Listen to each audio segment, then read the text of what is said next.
Okay, hello everybody, and welcome to our invited scientific online lecture at the Ipanema project.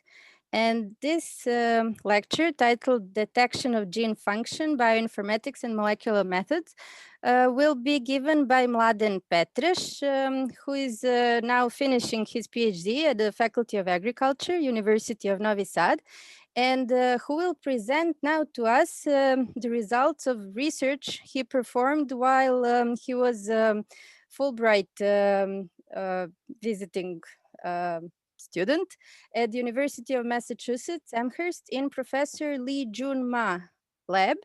And he did his research on fungal genomics of mycotoxigenic fusarium species. And it's now time for Mladen to tell us more about combination of bioinformatics and molecular methods. Thank you, Ivana. Thank you, everyone, to invited me to present my research, and this will be a summary of my research at University of Massachusetts Amherst. So I think we can start. So this presentation will consist of 3 parts. Genome assembly is the first part, green fluorescent protein tagging by PEG-mediated proteoplast transformation is the second part, and third part is a CRISPR-Cas9 mediated gene knockout. So first, what is bioinformatics? It's a discipline for the analysis and interpretation of biological data by using software, tools and algorithms. The research on gene function is much facilitated using these tools and algorithms.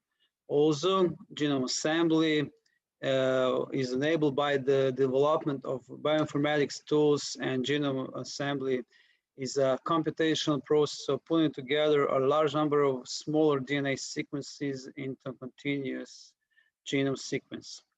So the basic steps in genome assembly process are genome sequencing, then reads quality evaluation, adapter trimming and quality improvement, and then you get initial assembly.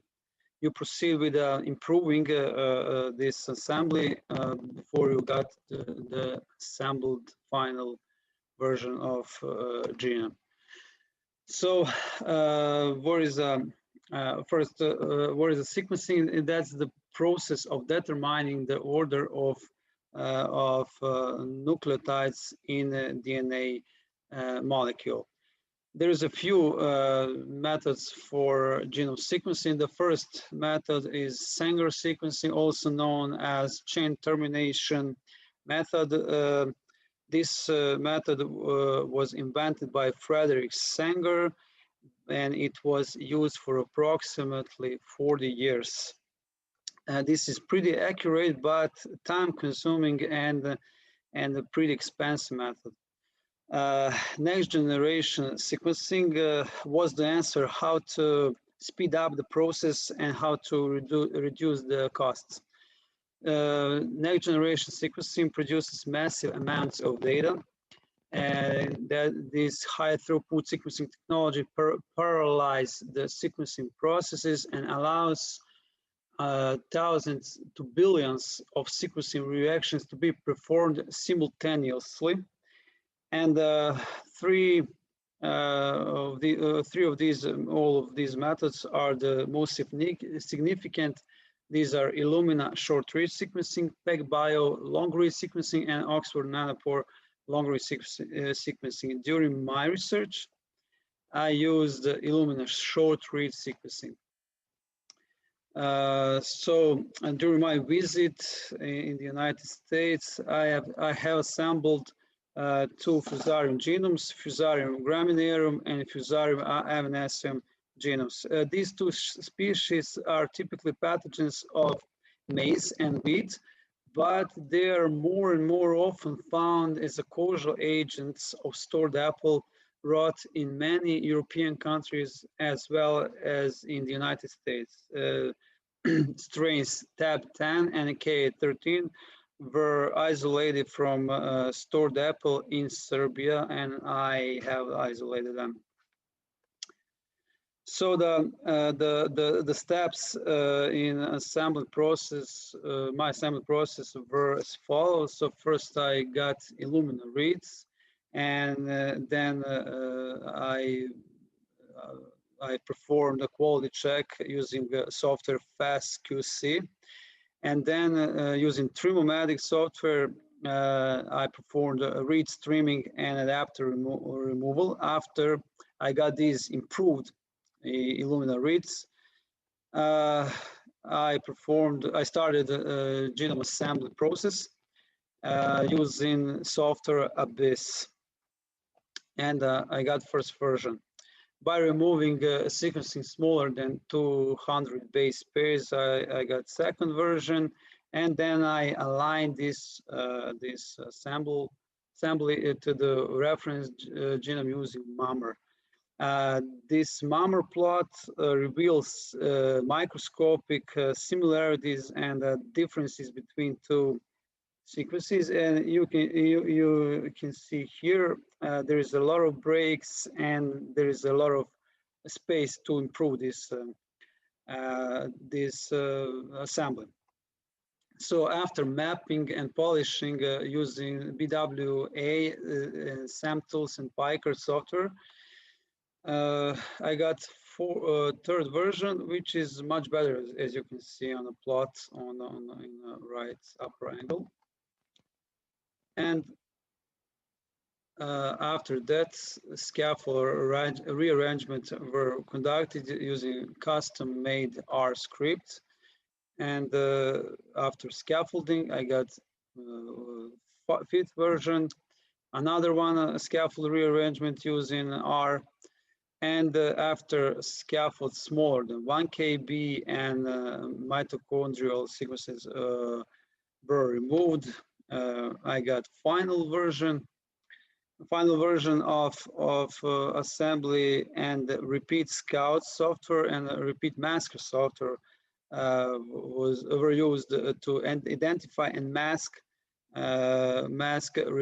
repetitions, repeats.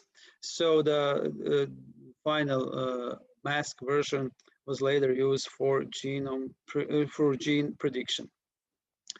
Assembly statistics of this Fusarium graminearum genome was, as you can see, pretty good, and assembly size was of expected 36.7 megabase. Next was next step was assembling of Fusarium evanescens genome, and it was pretty similar. So after improving Illumina reads, streaming adapters, genome was assembled using Abyss, and again removing sequences more than 200 base pairs, mapping, polishing. First alignment, you can see there's a lot of breaks, so I performed scaffolding, again mapping, polishing, scaffold rearrangement using R, removal of 1K of scaffold smaller than 1 kb, removing mitochondrial sequencing, and got final version. And then I performed repeat. Then I used repeat scout and repeat masker and got final masked version. And then alignment, as you can see, is much better. Assembly statistical Fusarium evanescens genome, so the assembly size was of the expected 41 megabase. That was the expected size of this genome. Final versions of both genomes were used for genome prediction process. So I used the software Augustus for this purpose, and Fusarium genome contains 16,076 predicted genes, but while in the Fusarium graminearum was consists of 14,327 predicted genes. Then I started with a secondary metabolites survey and prediction. So I used two web-based programs for the prediction of secondary metabolites gene clusters.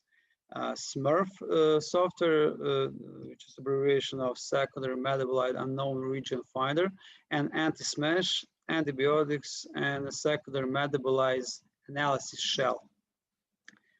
Both pipelines predict secondary metabolite genes based on the identification of backbone genes. The backbone genes encode secondary metabolite backbone enzymes, which are usually modified by other products encoded by genes from a cluster. So we can say backbone enzymes actually are the key enzymes in biosynthesis of secondary metabolites, including mycotoxins.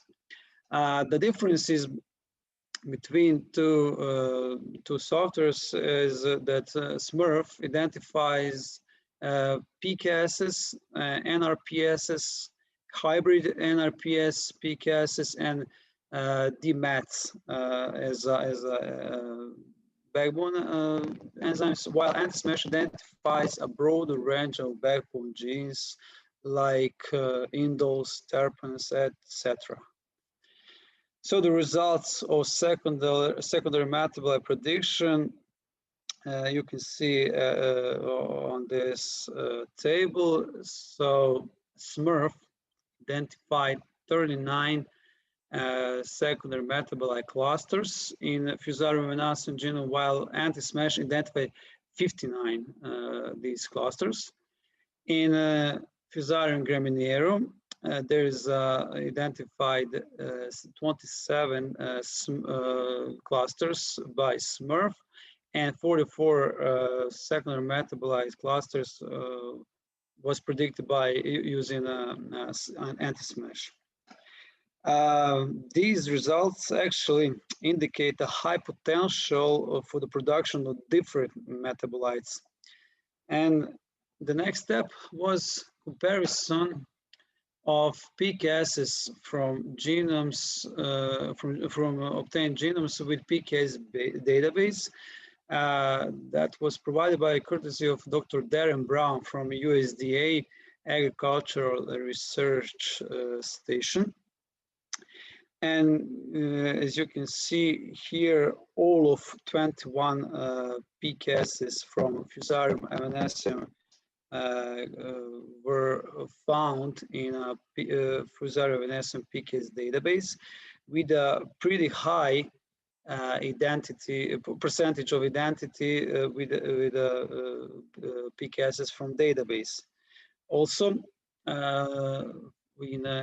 so all of 15 identified PKSs in Fusarium graminearum genome was found in a PKS database with a high percentage of identity. So from 98, I think, to 100% of matching. Of course, these results again indicate a high potential for the production of PKS-based mycotoxins and other metabolites. Why I use to compare PKS is because polycatides are a large group of natural products produced by microorganisms and plants. And they are biosynthesized by multifunctional enzymes called polycatide synthesis. And this group encompasses one of the most important mycotoxins, such as aflatoxins, fumonisin, ochratoxins, and zearalenone. And this was the first part. The second part of the presentation and my work was green fluorescent protein tagging using PEG-mediated transformation. So what is green fluorescent protein and what is its usage? It can be used as a reporting gene as a visual tag for the expression of the gene of interest. Also, it can be used for investigation of host colonization, host preferences, and other processes in host pathogen interaction. So the basic material for this is a plasmid with a GFP gene and protoplasms. And basic steps are protoplasm preparation, protoplasm transformation. The plasmids used in this research were PCT74 that contains EGFP and hygromycin resistant genes and ampicillin resistant gene for prokaryotic resistance, and the PGFP HPH LOXP that contains GFP and hygromycin resistant gene and a kanamycin resistant gene for the prokaryotic resistance. So the process of protoplast preparation is called protoplasting. Protoplasts were generated from germinating form by enzymatic removal of the cell wall. Spore solution, previously obtained spore solution, was added in YPD media and incubated until the germ tube was approximately 1.5 times the length of a spore. Then germinated spore were collected, washed twice with a sterile water and a 1.2 molar KCl solution, and then transfer into the protoplastic solution. The protoplastic solution was prepared from drizzolase and lysing enzymes from Trichoderma hertzianum and 1.2 molar KCl solution. After the protoplasts were prepared, they are stored in aliquots of 200 microliter protoplast solution in 1.5 milliliter tubes at -80 Celsius degrees. Here you can see on the left photo the germinating spores and just a few newly formed protoplasts.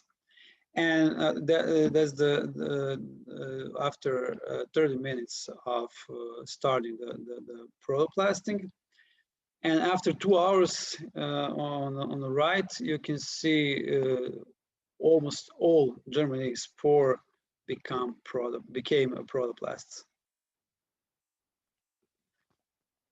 Then protoplast transformation is a process of introduction of foreign DNA into the genome of test species using plasmid with GFP gene in this case. The methods to perform the protoplast transformation are agrobacterium tumefaciens mediated transformation, PEG mediated transformation actually, polyethylene glycol mediated transformation is a full name, and electroporation method.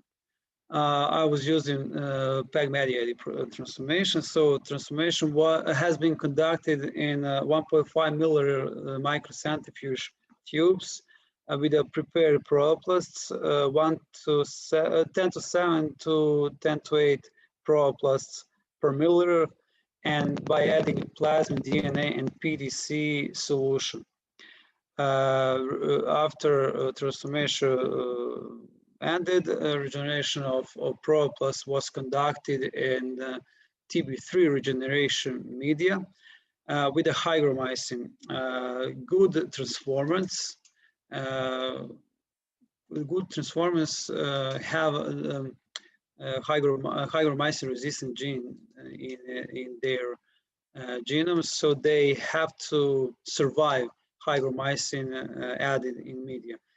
And after 7 days, GFP transformants showed up.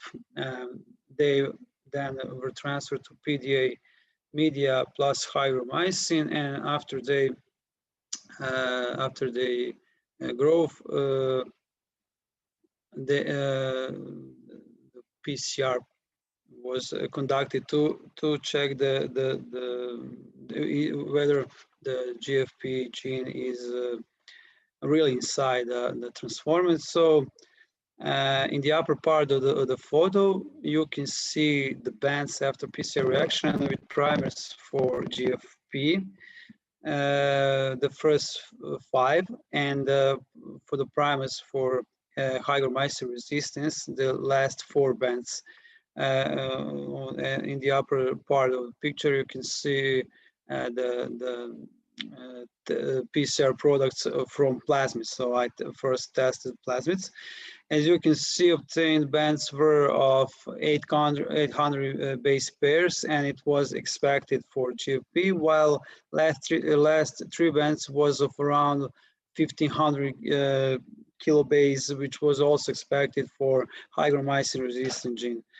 In the lower part of the photo, you can see the bands after PCR reaction with the primers for GFP in transformer. So in the lower part, you can see the test of transformers, and also the bands are around 800, which was expected for GFP gene. So that means the proplasts transformers actually have GFP gene into their genome.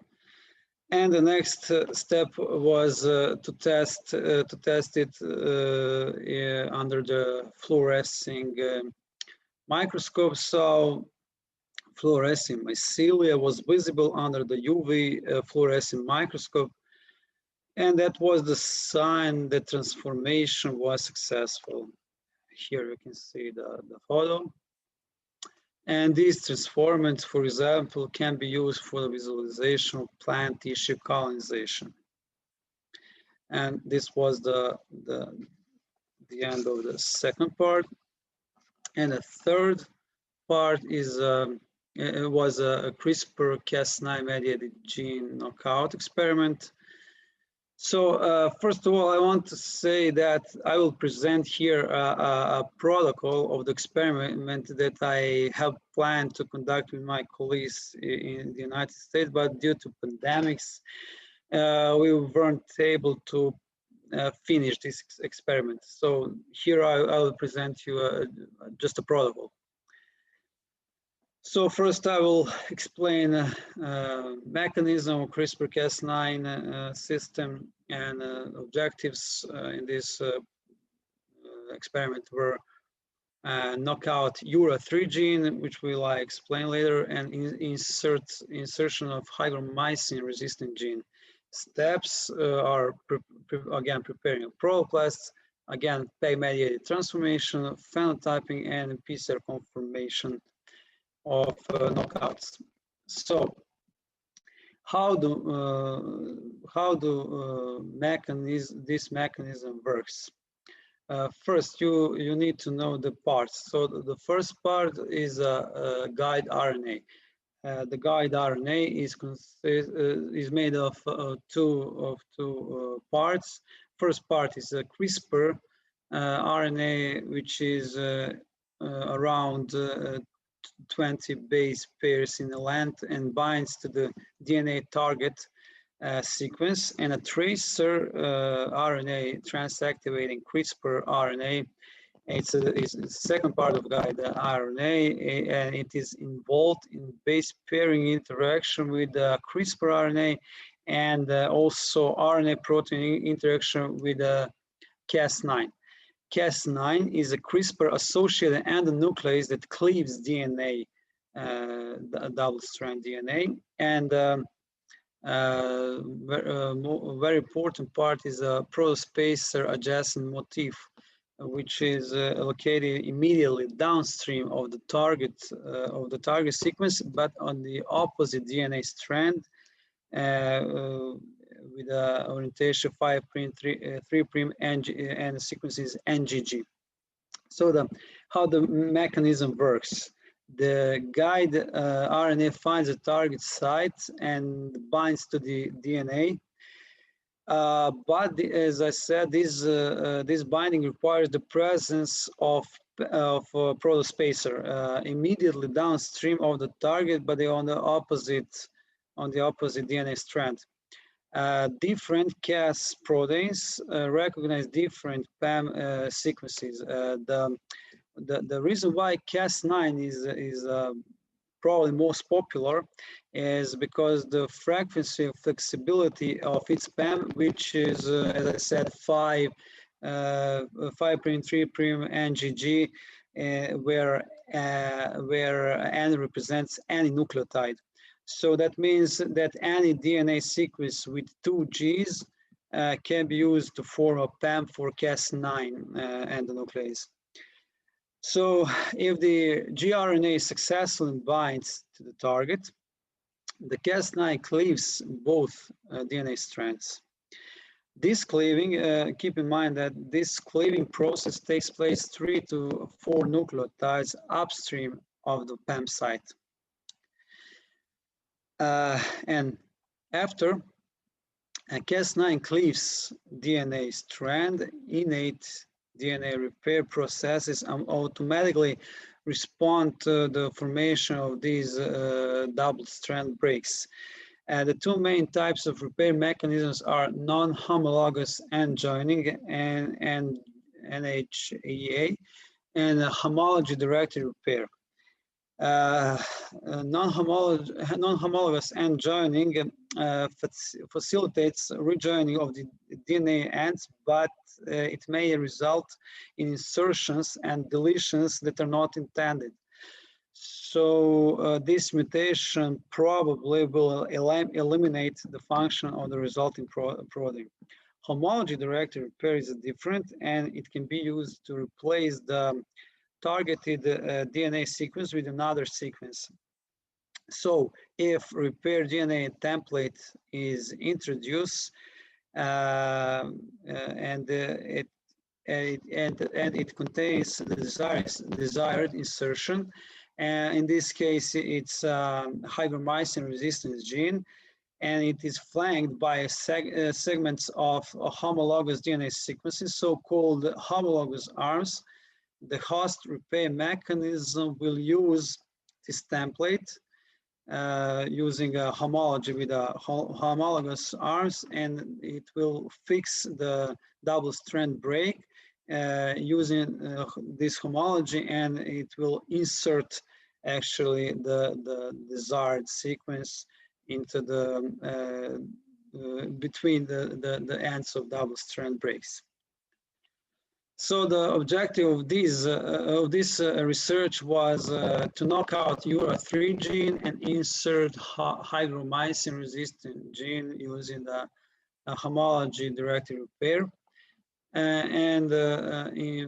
So the introduction of repair template was conducted using PEG-mediated proloplast transformation. And the needed material is a proloplast repair template that contains hygromycin fragment and guide RNA Cas9 complex. URA3 gene is a gene that encodes ornithine 5-phosphate decarboxylase, also known as ODCase. It is involved in pyrimidine ribonucleotide biosynthesis, and loss of ODCase activity leads to lack of cell growth unless uracil or uridine is added to the media.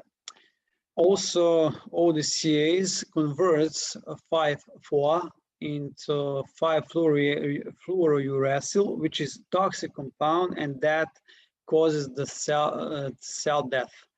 So the successful knockout would not grow without uracil or uridine added into media because of loss of ODCase activity.